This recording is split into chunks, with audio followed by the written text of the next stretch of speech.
Hi everyone, this is Mitch from the SportsChatPlace.com. It's Wednesday, June 24th, 2009. Today's sport of the day, it's going to be Wimbledon and tennis. We're just going to talk about the men's draw today. And, it really isn't quite the same without Rafi in there. When Nadal pulled out with the bum knee, which has been bothering him for quite some time, it took a little luster off the event.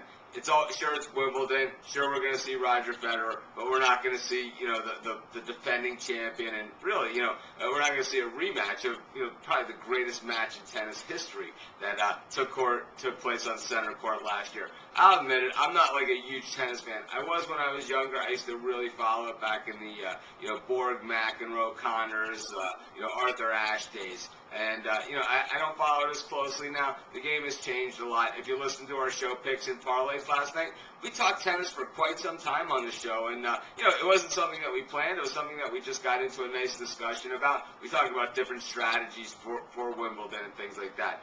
One of the guys that, Craig Trapp really liked, and he thought that he had a chance to actually, start to make a statement and come through, that just the whole scenario just seemed to set up right for him, was American Andy Roddick. We haven't seen a lot from Roddick lately. He's been more of a disappointment than, someone who's really done everything.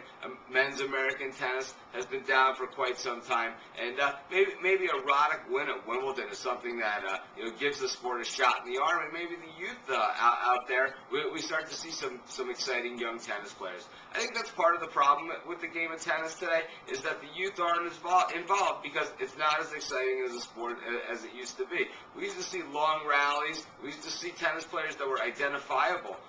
Today, I couldn't tell you more than 10 or 20 tennis players. Yeah, I recognize the names. I know the names. I know who plays what kind of style. I know their trends. I know almost the ins and outs of the game because, I have a side interest in that because I'll wager on tennis from time to time, or I'll look for an angle in tennis if I see, it's like handicapping any other sport.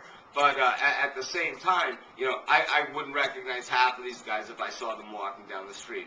Whether it's because of all the money in the game, because of the development of the technology in the sport, which Craig and I talked about in depth last night, or if it's just, oversaturation, I'm not quite sure, or, just the way the tennis players, it's become such a distant game, such a country club game, and America can't really relate to it, mainstream, at least. I'm not quite sure. Maybe this Wimbledon is the one where an American, reaches out, especially since that opening is there without Nadal in the field. I certainly expect Roger Federer to win this tournament. I think there'll be some value along the way.